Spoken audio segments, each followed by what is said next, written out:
¿Quién fue el demonio que poseyó a Judas? Esta pregunta atraviesa los siglos y continúa intrigando a estudiosos, religiosos y curiosos. Judas Iscariote es una de las figuras más enigmáticas de la Biblia.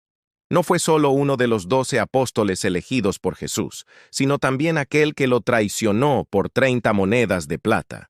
¿Pero qué llevó a Judas a cometer ese acto? ¿Fue solo avaricia, decepción o, como muchos creen, una influencia demoníaca directa? En el Evangelio de Lucas, capítulo 22, versículo 3, está escrito: Entonces Satanás entró en Judas, llamado Iscariote, que era uno de los 12. Esta es una de las declaraciones más impactantes del Nuevo Testamento. El texto no dice que Judas fue simplemente tentado o influenciado, sino que Satanás entró en él. La palabra utilizada en el griego original es aiselten, que indica una entrada literal, una posesión. Esto da a la traición una dimensión espiritual y sobrenatural que va mucho más allá de un simple error humano. Pero, ¿fue realmente Satanás, el propio, o uno de sus demonios? Algunas interpretaciones sugieren que Satanás, en este contexto, puede representar el mal en su forma más elevada, o incluso un espíritu demoníaco actuando en su nombre. Sin embargo, la tradición cristiana y la mayoría de los estudiosos afirman que, en este caso, el término se refiere directamente al líder de los ángeles caídos, el acusador, el adversario de Dios. Es decir, el propio Satanás habría elegido a Judas como instrumento.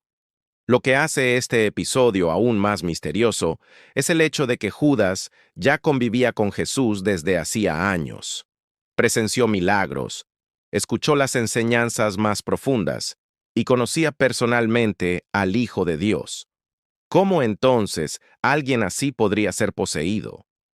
Esto plantea una cuestión importante sobre el libre albedrío.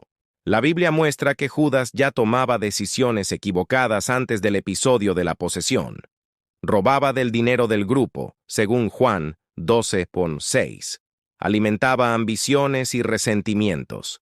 Estas fallas morales habrían abierto una brecha espiritual, permitiendo que el mal se instalara. La entrada de Satanás en Judas no parece haber sido un acto aislado, sino el resultado de un proceso. Primero vino la codicia, luego la frustración con el Mesías que no cumplía con las expectativas políticas y materiales que él esperaba. Por último, una disposición interna que hizo a Judas vulnerable a la acción maligna. Esto refuerza la idea de que el demonio no fuerza su entrada. Se aprovecha de puertas que los propios humanos dejan abiertas. Después de traicionar a Jesús con un beso en Getsemaní, Judas experimentó un profundo remordimiento. En Mateo 27 vemos que intentó devolver el dinero y, al no ser aceptado por los sacerdotes, terminó quitándose la vida. Este desenlace plantea otro punto importante. Si Judas se arrepintió, ¿por qué no fue perdonado? La respuesta puede estar en el tipo de arrepentimiento que tuvo. No fue un arrepentimiento que lo llevó de vuelta a Dios, como el de Pedro tras negar a Jesús, sino un remordimiento desesperado, sin esperanza.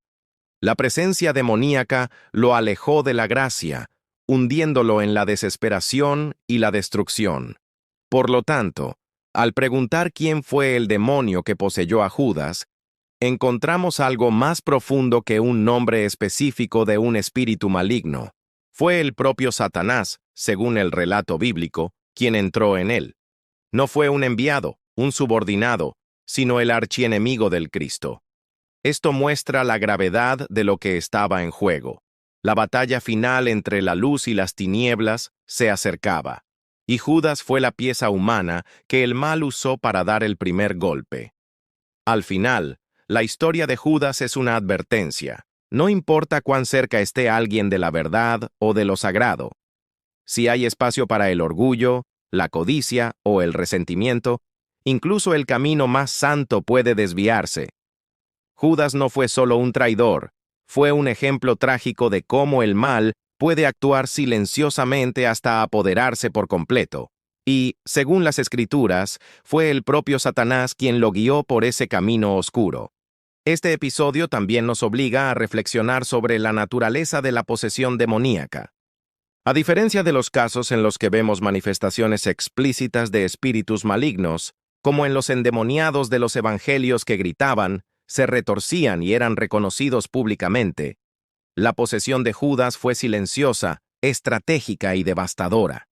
No hubo gritos, no hubo convulsiones. Lo que hubo fue una decisión articulada, racional y calculada: negociar la entrega de Jesús. Esto demuestra que el mal no siempre se manifiesta con violencia explícita. A veces, se oculta detrás de actitudes que incluso pueden parecer normales a los ojos humanos, como una transacción política, una traición, una elección egoísta. La figura de Judas sigue siendo estudiada y debatida porque toca un punto sensible. ¿Hasta dónde llega la responsabilidad humana y dónde comienza la influencia del mal sobrenatural? ¿Tuvo Judas elección o ya estaba predestinado a cumplir ese papel oscuro? Jesús, en Juan 17:12, llama a Judas el hijo de perdición, una expresión que muchos interpretan como una profecía, indicando que su destino ya estaba sellado. Pero al mismo tiempo, el propio Jesús dice: «Ay de aquel por quien el Hijo del Hombre es entregado, mejor le fuera no haber nacido». Mateo 26:24. Esto sugiere que, a pesar de la profecía, Judas conservó su responsabilidad personal. Fue, al mismo tiempo, instrumento y autor de la traición. En algunos textos apócrifos e interpretaciones gnósticas, hay intentos de rehabilitar a Judas, presentándolo incluso como alguien que cumplía un plan divino con plena conciencia. Sin embargo, estas visiones no son aceptadas por la tradición cristiana ortodoxa. En la teología clásica, Judas es el traidor por excelencia, alguien que permitió que Satanás encontrara en él una morada. Otro punto intrigante es que, incluso después de la posesión, Judas mantuvo su lucidez. Habló con los sacerdotes, elaboró el plan, eligió el lugar del encuentro y utilizó el beso como señal. Esto indica que, al contrario de lo que muchos piensan, la posesión demoníaca no siempre quita por completo el control de la víctima. En algunos casos, como el de Judas, parece manifestarse como una complicidad oscura entre la voluntad humana y la influencia maligna. La historia de Judas es, por encima de todo, un recordatorio de que nadie está inmune a la caída. Caminó con Jesús, escuchó su voz, vio sus milagros, y aún así cayó. Esto nos lleva a una pregunta profunda. ¿Estamos atentos a las pequeñas brechas que abrimos cada día? ¿A esas decisiones que parecen inofensivas pero que poco a poco nos alejan de la luz? Porque según la Biblia, Judas no fue tomado por sorpresa por Satanás. Fue siendo preparado desde dentro hasta que el mal encontró espacio suficiente para entrar. Al final no se trata solo de Judas o de Satanás. Se trata del peligro de alejarnos de la verdad mientras aún aparentamos estar del lado correcto. Se trata de cómo el mal, muchas veces, se disfraza de oportunidad. Y aún más, se trata de la urgencia de mantener el corazón limpio, la mente vigilante y el alma conectada con lo divino. Porque como dice el mismo Jesús en Mateo 26:41, «Velad y orad para que no entréis en tentación. El espíritu a la verdad está dispuesto, pero la carne es débil». Judas ignoró esa advertencia. Y al hacerlo, permitió que el propio demonio lo usara como llave para desencadenar el mayor drama de la humanidad: la crucifixión de Cristo. Esa crucifixión, por supuesto, formaba parte de un plan mayor, un plan de redención que ya había sido trazado desde antes de la fundación del mundo. Pero eso no absuelve a Judas, ni disminuye el peso de su decisión. El hecho de que Dios pueda transformar incluso los peores actos humanos en algo que sirva a un propósito divino, no hace que esos actos sean menos graves. Judas fue, sí, una pieza en un tablero cósmico, pero fue él quien movió sus propias manos. Y, al permitir que Satanás entrara en su corazón, no solo traicionó la confianza de Jesús, sino que rompió con todo lo que había aprendido a su lado. Existe también una capa espiritual más profunda en este episodio, que tiene que ver con la guerra invisible entre la luz y las tinieblas. La entrada de Satanás en Judas en aquel momento no fue solo simbólica, fue estratégica. Era el comienzo del fin, la activación del plan para matar a Jesús. Satanás, al entrar en Judas, tal vez creyó que podía vencer. Tal vez pensó que, al eliminar al Hijo de Dios, lograría el triunfo. Pero, irónicamente, fue precisamente esa acción, esa posesión, la que condujo a la cruz y después a la resurrección. Fue el error fatal del enemigo, su jugada más atrevida y al mismo tiempo su mayor fracaso. Y es aquí donde la historia adquiere un tono aún más inquietante y profundo. El mal, muchas veces, se vale de las intenciones humanas más distorsionadas para intentar sabotear los planes divinos. Pero Dios, en su soberanía, transforma incluso la traición en salvación. Judas pensaba que estaba resolviendo un problema. Los líderes religiosos creían que estaban silenciando una amenaza. Satanás pensaba que estaba ganando una guerra. Pero todos estaban, en realidad, contribuyendo a la mayor victoria espiritual de la historia de la humanidad. Aún así, el destino de Judas sigue siendo un misterio trágico. En el libro de los Hechos de los Apóstoles, capítulo 1, se dice que cayó de cabeza. Su cuerpo se abrió y sus entrañas se derramaron. Es una imagen fuerte, simbólica, como si el mal que se había alojado en él finalmente hubiese explotado desde dentro. Murió aislado, sin honra, sin gloria, recordado como el traidor.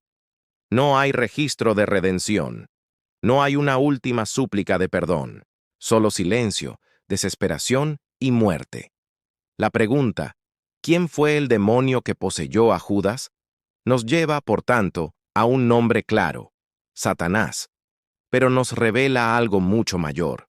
Muestra cómo la posesión puede ser sutil, cómo el mal puede operar en las sombras y cómo, incluso ante la luz divina, el corazón humano puede elegir las tinieblas. Judas no es solo un personaje bíblico, es un espejo oscuro de lo que puede suceder cuando abandonamos la verdad por ambición, por miedo o por orgullo. Fue el elegido para traicionar, pero también fue quien se dejó poseer, y al hacerlo, dejó una marca eterna en la historia de la fe, y una advertencia gravísima para todos nosotros.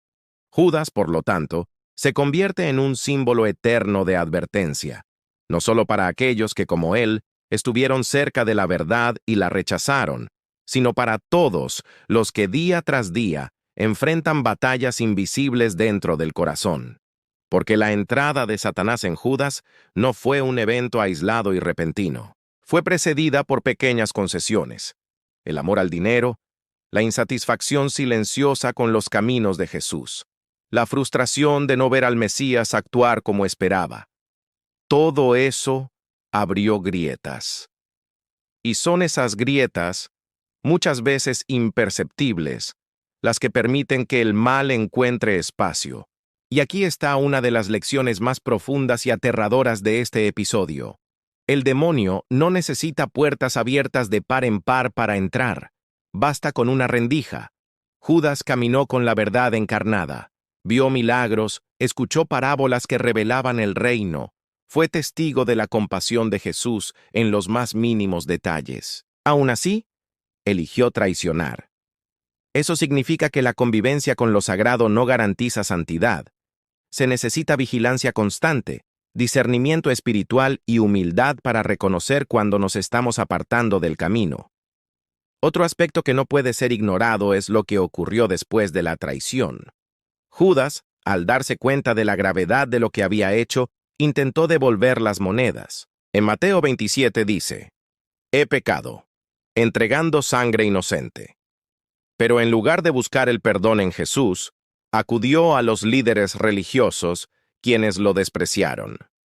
Y entonces vino la desesperación, el peso insoportable de la culpa y el suicidio. Este desenlace revela que la posesión demoníaca no termina con el acto en sí. Se profundiza en la destrucción emocional, psicológica y espiritual del individuo. Satanás no solo utiliza, consume. Judas fue usado como instrumento de traición y luego fue descartado, dejado a su propio dolor, a su propia conciencia, a su propio abismo. Esto plantea otra cuestión. ¿Y si Judas se hubiera arrepentido verdaderamente? ¿Y si, en lugar de quitarse la vida, hubiera corrido hacia Jesús y pedido perdón, como hizo Pedro después de negarlo? La Biblia no responde a eso, pero la propia naturaleza del Cristo crucificado nos lleva a creer que el perdón habría sido posible. Y esa posibilidad no es una defensa de Judas, sino un recordatorio del poder redentor de Dios. Ningún pecado es demasiado grande para ser perdonado, excepto aquel para el cual no se busca perdón. Al final, la historia de Judas nos confronta con la verdad de que el mal no está solo allá afuera. Merodea, observa, espera, y a veces se instala donde menos se espera, en corazones que conocen la verdad, pero no la abrazan. Judas no fue poseído por cualquier demonio, fue por Satanás, el propio adversario de Dios, aquel que desde el principio intenta frustrar los planes divinos. Y aún así, fracasó.